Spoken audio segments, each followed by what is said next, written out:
Dijelaskan oleh Al-Imam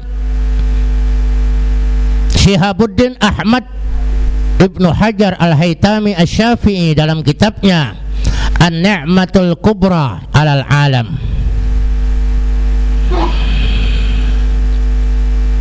Pada malam pertama Rabiul Awal, As-Sayyidah Aminah mendapatkan kedamaian dan ketentraman dari Allah Subhanahu wa ta'ala.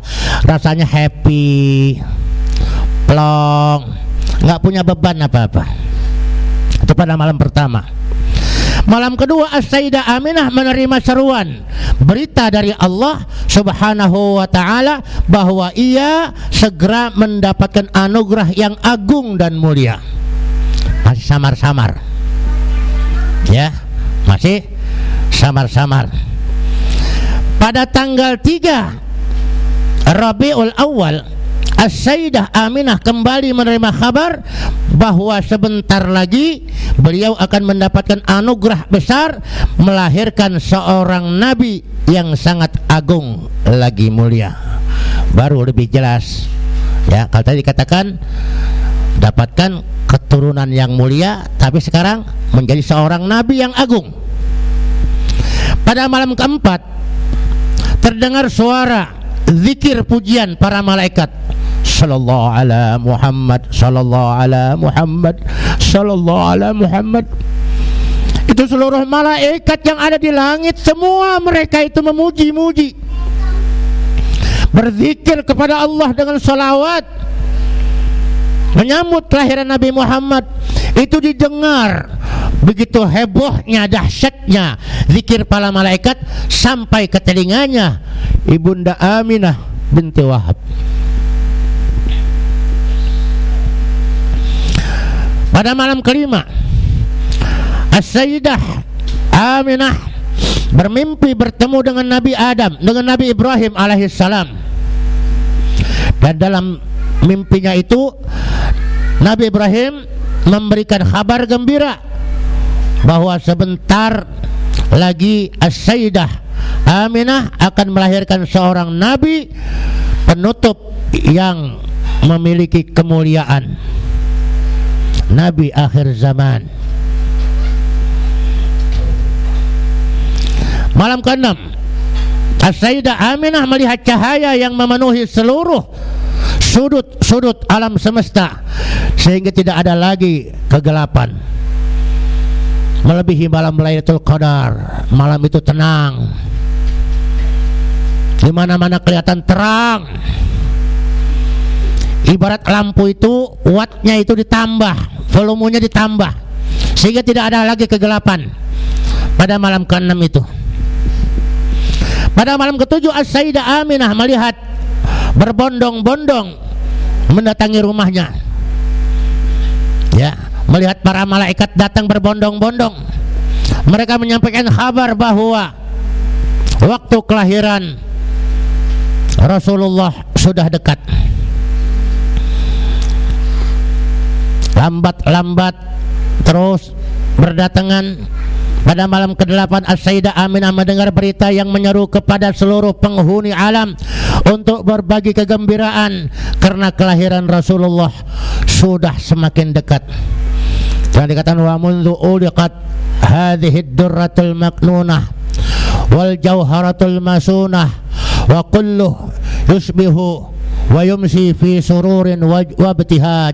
Jadi tidak ada di saat itu orang merasakan kegalauan, semua merasakan kegembiraan. Entah dari mana, semua yang ada di tanah Arab saat itu kok merasa gembira. Dan saat itu sulit mendapatkan anak laki-laki, tapi pada saat itu semua yang lahir semua laki-laki. Ya, dengan kemuliaan Nabi kita Muhammad sallallahu alaihi wasallam. Pada malam ke-9, As-Sayyidah Aminah merasakan ketenangan dan kedamaian yang dahsyat, sehingga beliau tidak merasakan ketakutan dan kesedihan. Maklum bahwa beliau tidak punya suami.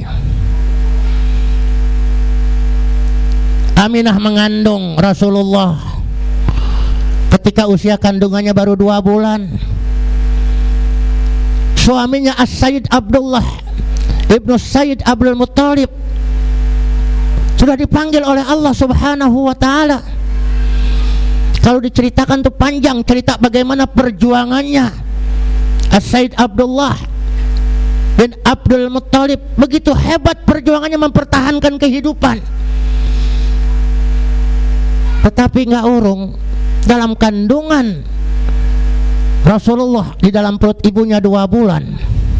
Walamma tamma min hamlihi syahrani ala masyhuril aqwalil marwiyah tufiya bil madinatil munawwarati abuhu Abdullah. Ditinggal mati. Namanya seorang janda hidup sendirian, ya, kagak punya laki, sendirian mau melahirkan. Kalau kita kan dah heboh, lo mana nggak punya laki, nggak punya duit, sendirian mau lahiran, nanti bagaimana? Tapi enggak, As-Sayyidah Aminah betul-betul tenang, damai, walaupun nggak ada suaminya, sendirian. Kakaknya Abdul Muttalib sedang bermunajat di Ka'bah, ya. Nah, pada malam ke-10 As-Sayyidah Aminah melihat keadaan tanah Mina dan Khaif, sangat gembira menyambut kelahiran Nabi. Bumi pada gembira menyambut kelahiran Nabi. Pada malam ke-11 As-Sayyidah Aminah melihat seluruh penghuni langit begitu senang menyambut detik-detik kelahiran Rasulullah sallallahu alaihi wasallam. Langit kelihatan begitu cerah, ingin menyambut kelahiran Nabi Muhammad sallallahu alaihi wasallam. Nah, datanglah pada malam 12 orang-orang yang ada di rumah As-Sayyidah Aminah melihat langit begitu cerah. Saat itu beliau menangis terseduh-seduh. Kenapa? Merasa sendirian di rumah tanpa didampingi oleh suami tercinta. Nah, pada saat itulah As-Sayyid Abdul Muttalib bermunajat kepada Allah, memohon kepada Allah agar semua yang akan dialami oleh menantunya As-Sayyidah Aminah diberikan kemudahan oleh Allah. Nah, pada saat itulah pada malam 12 untuk menemani As-Sayyidah Aminah selama proses melahirkan, didatangilah beliau oleh 4 wanita mulia. Kalau di dalam rawi cuman 2. Fahadarat bitaufiqillahi Sayyidatu Maryam wa Sayyidatu Asiyah wa ma'ahuma minal huril aini man qasamat lahu minasyarafil. Nah, itu ya. Tapi di sini dalam kitab An-Ni'matul Kubra alal alam bukan 2 yang mendatangi menemani proses kelahiran As-Sayyidah Aminah, tapi 4 orang. Siapa yang pertama? Yang pertama adalah Ibunda Hawa, istri Nabi Allah Adam alaihissalam. Yang kedua Siti Sarah, istri Ibrahim. Yang pertama Siti Hawa, yang kedua Siti Sarah, istri Nabi Allah Ibrahim, yang ketiga Asiyah binti Muzahim, yang keempat adalah Siti Maryam, bunda daripada Nabi Allah Isa alaihissalam. Ya. Dalam kitab tersebut yang di kitab An-Ni'matul Kubra fil Alam disebutkan bahwa bumi bergetar hebat dan seluruh langit dipenuhi cahaya terang. Rasulullah segera dilahirkan. Fahina qaruba awanu wad'i hadzal habib a'lanat as-samawati wal arduna wa man fihinna bitarhib wa amtarul judil ilahi ala ahli al-wujudi tasij wa alsinatul malaikati بالتبشير للعالمين تعج سبحان الله والحمد لله ولا إله إلا الله والله أكبر سبحان الله والحمد لله ولا إله إلا الله والله أكبر سبحان الله والحمد لله ولا إله إلا الله والله أكبر. Apa yang terjadi saat itu? Istana Kisra bergoncang dahsyat sehingga menyebabkan 14 balkonnya rubuh. Ini istananya orang Yahudi. Karena goncang begitu hebat dengan kelahiran Nabi Muhammad SAW, 14 balkonnya rubuh. Itu rumahnya, istananya itu ada 14 lantai, itu rubuh ambruk menyambut kelahiran Nabi Muhammad SAW. Yang kedua, api abadi yang sudah disembah oleh umat Majusi sejak ribuan tahun, selalu dijaga jangan sampai padam. Namun dengan kelahiran Nabi Muhammad, api itu spontan padam. Ka'bah disebutkan ikut bergetar selama 3 hari 3 malam, sehingga patung-patung berhala-berhala yang disembah oleh orang-orang kafir Quraisy jatuh tersungkur dalam keadaan bersujud, menunjukkan kemuliaan Nabi Muhammad sallallahu alaihi wasallam. Burung-burung bernyanyi dan menari saking gembira menyambut kelahiran Nabi. Bulan terbelah dan gemerlap, bintang bersinar pijar menerangi malam untuk merayakan dan memuliakan hari yang dijanjikan oleh Allah Subhanahu wa taala dengan kelahiran sosok cahaya suci kekasih Allah yang akan memberikan rahmat bagi seluruh alam. Wa ma arsalnaka illa rahmatan lil alamin. Tak hanya itu kegembiraan, tampak pula pada makhluk Allah di langit. Seketika terlihat bertambah wibawanya. Aras pun bergetar menyambut kelahiran baginda agung, seorang manusia yang menjadi alasan Allah menciptakan semua makhluknya. Laulaka lama khalaqtul aflak.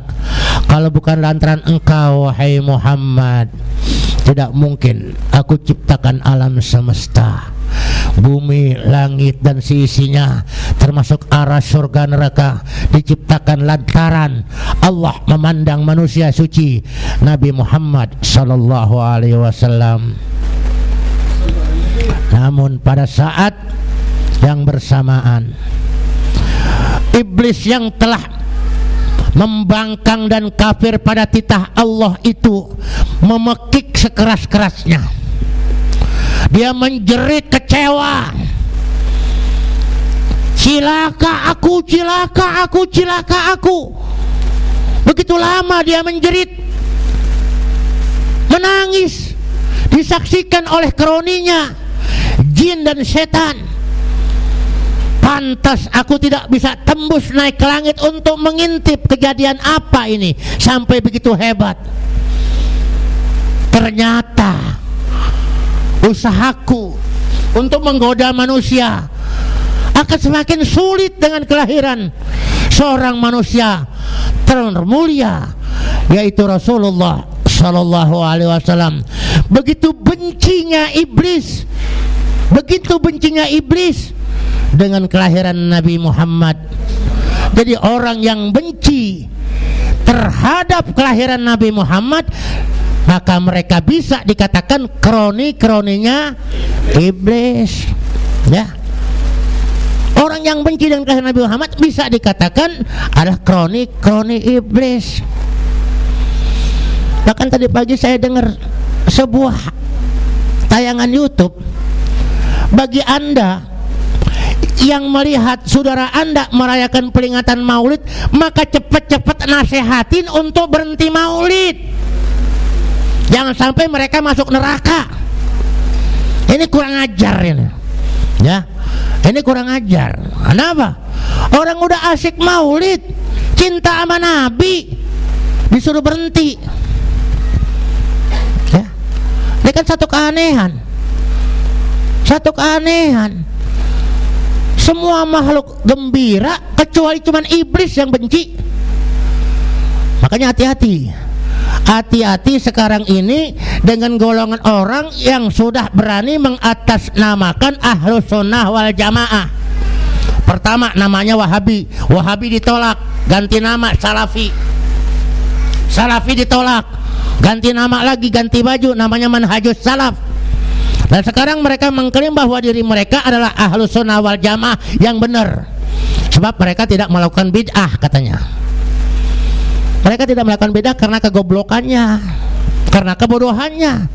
Hatinya sudah ditutup oleh Allah Subhanahu wa Ta'ala. Sudah jelas-jelas bahwa mereka adalah pasukan-pasukan Yahudi yang memang tidak senang dengan kelahiran Nabi Muhammad Sallallahu Alaihi Wasallam. Kenapa? Nasrani dan Yahudi sangat kecewa. Kenapa Nabi terakhir lahir bukan dari golongan mereka? Kenapa dari golongan Quraisy? Sehingga mereka kecewa, sehingga mereka selalu menggembar-gemborkan supaya kita benci kepada Nabi Muhammad. Putuskan mata rantai.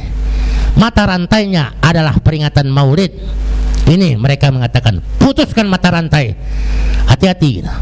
Sekarang mereka berani ya mengungkapkan buku-buku secara gratis, dibagikan buku-buku Ahlus Sunnah wal Jamaah, sementara imam mereka adalah Ibnu Taimiyah. Ibnu Taimiyah itu kagak senang tahlil.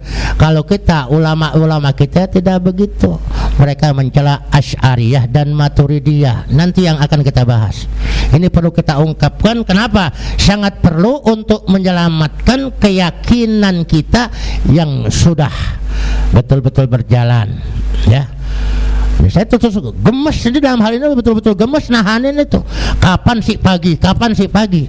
Kayaknya udah gatal banget. Ya. Kenapa? Ini perlu disampaikan. Bagaimana kita akan membela Rasul kalau kita tidak pernah kenal Rasul? Bagaimana kita akan cinta Rasul kalau kita tidak pernah mengenal Rasul? Mengenal Rasul, mengenal Allah adalah melalui jalur yang tepat, ngaji tauhid. Ya, ngaji tauhid. Tanpa kenal tauhid, maka kita tidak akan kenal Allah, tidak akan kenal Rasulullah, tidak akan kenal makna la ilaha illallah Muhammadur Rasulullah.